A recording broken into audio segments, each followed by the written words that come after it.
Students, text and objects पर हम animation को अप्लाई करने के लिए सबसे पहले हम पावर पॉइंट को ओपन कर लेते हैं। स्टार्ट बटन पर क्लिक करके डायरेक्टली पावर पॉइंट को ओपन कर लेंगे और ब्लैंक स्लाइड ले लेंगे तो आपके सामने डिफ़ॉल्ट स्लाइड ओपन हो जाएगी जिसका default layout click to add title and click to add subtitle में डिफ़ाइन किया गया है। आप इसमें चेंजेस भी कर सकते हैं जिसके थ्रू आपके पास डिफरेंट स्लाइड लेआउट अवेलेबल हो जाएंगे। तो चलिए हम फर्स्ट स्लाइड लेआउट जो कि आपके स्क्रीन पर शो हो रहा है, डिफरेंट टाइप के slide and content and title and contents को मैं सेलेक्ट कर लेता हूँ। जिससे हम टाइटल को डिफाइन कर लेते हैं, जैसे कि आपका आज का टॉपिक ही है एनिमेटिंग टेक्स्ट एंड ऑब्जेक्ट्स। तो मैंने ये टाइटल डिफाइन कर लिया एंड देन टाइटल को सेलेक्ट करेंगे and after selecting your text and title हम सबसे पहले फ़ॉन्ट ऑप्शन में जाएंगे और यहाँ पर बोल्ड करेंगे टेक्स्ट को एंड कलर रेड अप्लाई कर लेंगे जिससे कि आपका टेक्स्ट काफ़ी अट्रैक्टिव हो जाए। And then go to the insert tab and then image options में जाएंगे। पिक्चर्स ऑप्शन के सब टाइटल के इंटरनल में आपके पास नंबर ऑफ इमेजेस होंगे, तो किसी भी इमेज को आप इंसर्ट कर लेंगे एंड रिसाइज करके उसे पोजीशन कर लेंगे मूव टूल के through. And after positioning you can insert a new slide same like as आप again title and content slide ही लोगे। welcome to the computer आप जो है next सब टाइटल को एक्सप्लेन करते हो and after that click to add title में सेम इसी तरीके से हम एक और इमेज भी ले लेंगे एंड टेक्स्ट को सेलेक्ट करने के बाद बोल्ड एंड कलर को अप्लाई कर लेंगे। डिफरेंट कलर में भी आप अप्लाई कर सकते हो।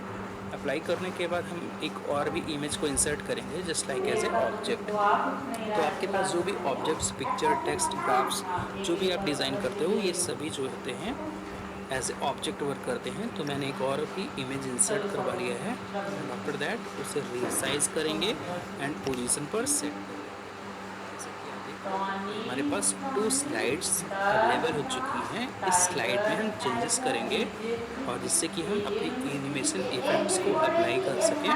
तो अप्लाई करने से पहले हम इस बात का ध्यान रखेंगे कि हमारे पास टेक्स्ट एंड ग्राफिक्स के जो भी टाइप्स के ऑब्जेक्ट्स होते हैं उसको हम पहले इंसर्ट कर लेंगे अपने स्लाइड पर। स्टूडेंट्स, जैसा कि हमारा टॉपिक है आज का टेक्स्ट एंड ऑब्जेक्ट को एनिमेट करना, तो एनिमेट का मतलब सबसे पहले हम समझ लेते हैं कि जिसमें text animating text and object में टेक्स्ट का means as like as a sequence of character that is known as a text and same like as a object the number of images, graphics, chart and then layouts and then various type of shapes just like as you know that about this type of content like as a object just like as you can see here। आपके पास एक जो text box है ये भी आपका object ही कहलाता है। तो ऑब्जेक्ट्स एंड टेक्स्ट को सेलेक्ट करके हम उस पर एनिमेशन को अप्लाई करते हैं। तो एनिमेशंस एक ऐसा कॉन्सेप्ट है जिसके थ्रू हम किसी भी कंटेंट्स को, किसी भी टेक्स्ट को एज ए मूविंग एलिमेंट में कन्वर्ट कर सकते हैं जो कि बहुत ही इफेक्टिव हो जाता है। तो चलिए स्टार्ट करते हैं। After selecting your text go to the animation tab and click on the animation pan button in the advanced animation group and you can see the right side animation pan available and select add animation जो कि 4 types के होते हैं, entrance, emphasis, exit and more motion effects। Entrance जैसा कि name से ही define होता है कि यहाँ पर हमारा कंटेंट या हमारे ऑब्जेक्ट्स हमारी स्लाइड पे किस तरीके से प्रेजेंट हैं ड्यूरिंग द प्रेजेंटेशन। तो यहाँ पर नंबर ऑफ ऑप्शंस अवेलेबल हैं जिसमें से हमने फ्लाई इन सेलेक्ट कर लिया है। तो हमारे डेटा पर fly in animation effect apply हो गया है जो कि नंबर फर्स्ट एनिमेशन है। तो हमने यहाँ पर इसके ऑर्डर को सेट कर लिया है, जैसे कि यहाँ पर start, click on, with previous and after previous. तो 3 ऑप्शंस हैं जिसमें हमने विद प्रीवियस को सिलेक्ट कर लिया एंड टाइमिंग ड्यूरेशन को 0.25 सेलेक्ट कर लिया है जिसमें आप डिले ऑप्शन भी इजीली सेलेक्ट कर सकते हो। Same like as at the next effects emphasis. Emphasis आपका एक ऐसा ऑप्शन है जो कि ड्यूरिंग द प्रेजेंटेशन जब आपका कंटेंट या ऑब्जेक्ट्स आपकी स्लाइड पर ही होता है तो आप ऑप्शन को यहाँ पर डिफाइन कर सकते हो, जिसमें spin, rotate and shrink out, ऐसे बहुत सारे ऑप्शंस होते हैं जिससे कि हमारा कंटेंट इफेक्टिव शो होता है, सेम लाइक एज इसमें भी आप टाइमिंग को सेट कर लोगे। And after that third step exit, name से ही डिफाइन होता है, this effect control the manner in which the object exits during the slide show. जब भी स्लाइड कंप्लीट होती है तो हमारे पास एग्जिट्स, कैसे हमारा ऑब्जेक्ट हमारे मेन स्लाइड से एग्जिट करे, तो ये चीज़ हम डिफाइन कर पाते हैं, जिसमें डिसअपीयर, फेडेड, फ्लाई आउट, ऐसे बहुत सारे ऑब्जेक्ट्स होते हैं। तो हमने सेलेक्ट करके एक यहाँ पर 3 एनिमेशन अप्लाई किए हैं, entrance, emphasis and exit. So more motion path को डिफाइन करने के लिए सेम हम ऐड इफेक्ट नेक्स्ट शेप को सिलेक्ट कर लेते हैं, और नेक्स्ट ऑब्जेक्ट को सिलेक्ट करने के बाद हम यहाँ पर मोर पाथ को, मोशन को, पाथ को सिलेक्ट करेंगे। एंड यहाँ पर आपके पास different type of line, apps and then turn, तो डिफरेंट शेप है। आप मोर ऑप्शन पर क्लिक करके और भी ऑप्शन पर सेलेक्ट कर सकते हो, जिससे कि हमने एक डायरेक्शन में अपने ऑब्जेक्ट्स को अप्लाई कर लिया है। सेम इस पर हम अपनी टाइमिंग को अप्लाई कर लेते हैं। आफ्टर 0.25 सेकेंड को अप्लाई करेंगे, एंड डिले को भी आप एडजस्ट कर सकते हो। And after this selecting your time and duration, same इसी स्लाइड के सभी इफ़ेक्ट्स को अगर हम किसी दूसरी स्लाइड पर अप्लाई करना चाहें, कि जिससे कि सेम एनिमेशन किसी अदर कंटेंट्स पर भी अप्लाई हो सके, तो सबसे पहले हमें सेलेक्ट करना होगा कंटेंट्स को। एंड आफ्टर दैट हमें एनिमेशन पेंटर पर सेलेक्ट करके सभी एनिमेशन को कॉपी करना होगा, and go to the next slide and select. You can see here आपका पॉइंटर के साथ में एक ब्रश आइकन डिफाइन होता है, जिससे कि ये डिफाइन हो पाता है कि आप किस कंटेंट पर इस एनिमेशन को अप्लाई करना चाहते हो। तो मैंने कंटेंट पर जैसे ही क्लिक करेंगे तो आपका वो सभी एनिमेशंस आपके इस कंटेंट पर भी अप्लाई हो जाएंगे। आप देख पा रहे हो, तो आपके जो 3 कंटेंट्स पर जो भी आपके इफेक्ट्स अप्लाई थे वो सारे के सारे अप्लाई हो चुके हैं। तो जैसे कि हम फिर से फर्स्ट स्लाइड पर जाते हैं और एनिमेशन पेंटर को सिलेक्ट करते हैं, तो आप देख पाते हो कि फिर से अगेन इमेज की भी एनिमेशंस आपके कॉपी हो चुके हैं, और सेकंड स्लाइड पर क्लिक करके इमेज पर अप्लाई कर पाएंगे।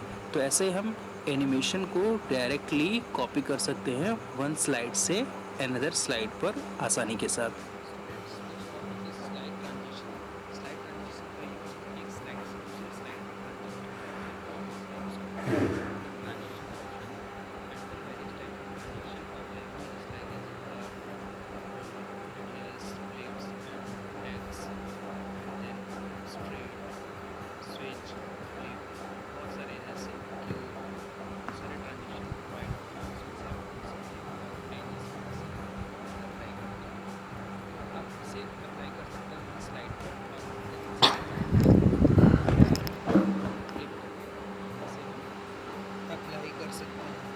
स्लाइड के ट्रांजिट होने का ड्यूरेशन 0.25, सेम साउंड को भी सिलेक्ट कर लेंगे, जिससे कि हमारा साउंड आए ट्रांजिट होने पर। And then after timing select कर सकते हैं कि 1 के बाद सेकंड स्लाइड हमारी कैसे कितनी टाइमिंग पर आए, और ऑन माउस क्लिक को हम यहाँ पर रिमूव कर देते हैं, जिससे कि हमारा विदाउट एनी क्लिकिंग टाइमिंग पर ट्रांजिट हो जाए।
देखिए दिखा है जैसे कि हमारा ये हो गया प्रॉपर। इस Swanee, स्लाइड को the सबमिट tiger करके is सेम उसी looking for तरीके से हम food, सबमिट करेंगे। the town या forest सबमिट है, मम्मी हो देखो जाएगा यहाँ अपना आज जो भी लगे तीन में हमारी जगह स्लिप होगी नहीं तो सुनो वो सब इसमें उसको फिल करेंगे। टाइगर उसके को बाद फूड थोड़ा कहाँ सा मिलता साइज टाउन इंक्रीज में या करेंगे फॉरेस्ट में जिससे हमारा जो फ्रेम है वो ये सिक्योर हो जाए। फॉरेस्ट की स्टोरी ये आपको और आज ये दोनों तो क्या इस है तरीके से ये हम टाउन सेम लिखा है ये जो विलेज लिखा है टाउन होगा मीन्स वो शहर सेम जहाँ तुम रहते हो साइज विलेज करके मीन्स दोनों जगह पे गाँव हमारा और ये जो फॉरेस्ट मीन्स जंगल सेकंड पोर्शन है वो फिल कर लिया है। Catch it had frog thanks frog for watching this video. दोस्तों वीडियो से रिलेटेड कमेंट एंड सजेशन के फ्रॉग लिए कैट कमेंट हियर बॉक्स का यूज़ करें और हमारे चैनल फ्रॉग की अगली वीडियो को देखने के लिए हमारे क्या बोल रहा है So thank you. Good correction.